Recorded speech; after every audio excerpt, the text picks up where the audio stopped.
Vintage Cellars are Australia's fine wine specialists. We stock a great range of your favourite wines, champagnes, spirits and beers. Explore the range in store or online at vintagecellars.com.au. Vintage Cellars, Australia's fine wine specialists since 1951.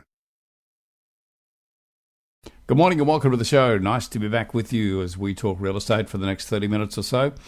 You know, mindset is a very important part of becoming successful no matter what you do, but particularly with property investment. Over the years, I've spoken to many very successful property investors, and it comes back time and time again that they have a different mindset. You know, how you react to what's thrown at you is really going to determine whether or not you are ripe for disruption. Mindset is sometimes the only difference between those who come out on top and those who get lost. We'll give you some tips on that as I talk to the author of a book shortly. Also for you this morning, just a touch over 9 square kilometres in area. This is a very exclusive residential pocket. It's a well-established suburb and very rare that we see any vacant land become available. It has become available. There are only 16 lots left, and I'll tell you where that is this morning. Well, in this show, we speak to many successful investors. In fact, I received an email from an investor just the other day who wants to share his story. And every time I talk to a successful investor, I begin to realise just how important mindset is and having a positive mind. I was really interested to pick up a book the other day. Well, in fact, it was sent to me, and I thank the author for doing that. It's called Disruption by Design. The author is Gihan Perera, who joins me right now. And Gihan, thank you very much for number one, sending it to me, and also for joining me today on the show. Thanks for your time. Oh, you're welcome. I'm really looking forward to it. Gihan, we talk about mindset, because I opened up by talking about the power of the mindset, and I've conducted a few interviews in this show about how we can become conditioned by our parents, and if our parents are successful investors and good with money, it's likely that we will be too, because we grow up with that. But sometimes the beliefs we grow up with can be totally wrong, can't they? Yes, and in fact, this is one of the things that's happening now with disruption and change. And one of the reasons I wrote this book, Kevin, is because a lot of people were saying to me in business, they were saying, disruption is coming, we don't know what to do about it, we're going to be disrupted. And yet, there's the other side of it, the disruptors, like Uber and Airbnb, who are disrupting. They're part of disruption as well, but their mindset around disruption is that it's all about innovation. And I've always said innovation and disruption are exactly the same thing. It's just disruption when it happens to you, and it's innovation when you do it. And that's very much about your mindset. Yeah, I'd love to talk to you about the mindset of a disruptive thinker too, because they tend to look at it as obstacles versus opportunities. Yeah, that's right. I think that we've always looked at how do we create opportunity? And this is true in property investment, it's true in any market forces. People make money in a rising market, people make money in a falling market. And because both of them, there's movement, and wherever there's movement, there's opportunity. How do we let go? Well, firstly, how do we identify the wrong beliefs we have? Because I think I seem to remember in your book you talk about the two circles, what you think you know and what you do know. It's the gap between those two that sometimes we find very difficult to let go of. Exactly.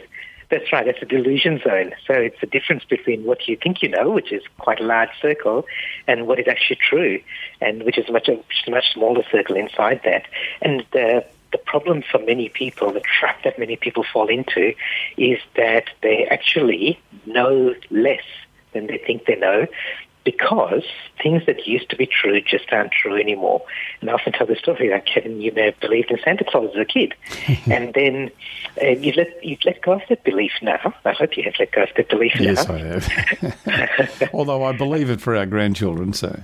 Yeah, exactly. And so they believe that, and now you look back and you realize that belief wasn't true, and yet there are so many beliefs now that we still hold on to, even though they may not be true, and we may not have realized that those beliefs are no longer true because we've never really tested them or we've waited until something comes along and hits us over the head, and then we realize it's not true, rather than being willing to take action to let go of that belief sooner.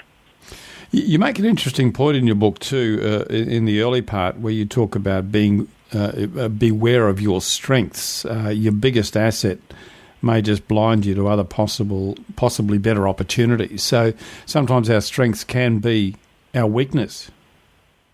Yes, and this is something that's changed recently. So it used to be that your strengths were the things that kept you stable and solid and allowed you to grow and increase the gap between you and your competitors. And now that's no longer the case. So the things that have been strengths or assets or resources aren't necessarily the same anymore. So even look at something like an education or your experience. So those are strengths for you. They're things that you build on and you use them every day. But your education may be obsolete, or parts of it may be obsolete. Your experiences may have worked for you in the past, but because the world's changed around you, they're no longer relevant.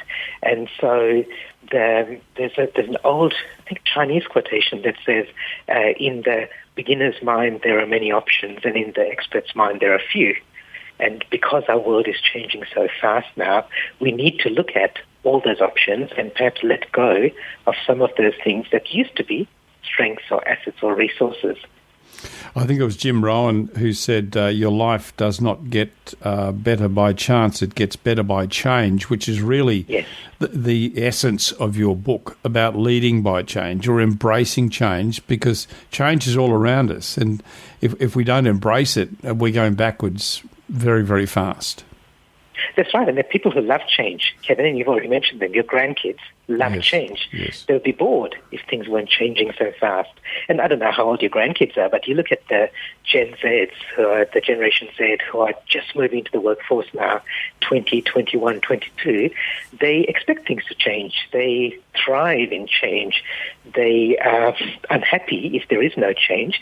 So it's not that change is always something to be afraid of, or always something to worry about, always something to be concerned about. It's not. It's just that over time, we become less and less happy with change. And I think we don't really, it's not change that we mind. What we really mind is changing. And so as we get older, we want to do less changing, and that's a trap, especially when our world is changing so fast around us. Yeah, thinking about innovators, I sometimes wonder how much change is actually brought about by demand. In other words, consumers demanding a change or demanding better levels of service. But the people who do it extremely well are the ones who get there before, or they actually read the market, Gihan. Yes, and I think you don't necessarily even have to be ahead of the consumer. Steve Jobs famously said the customer doesn't really know what they want.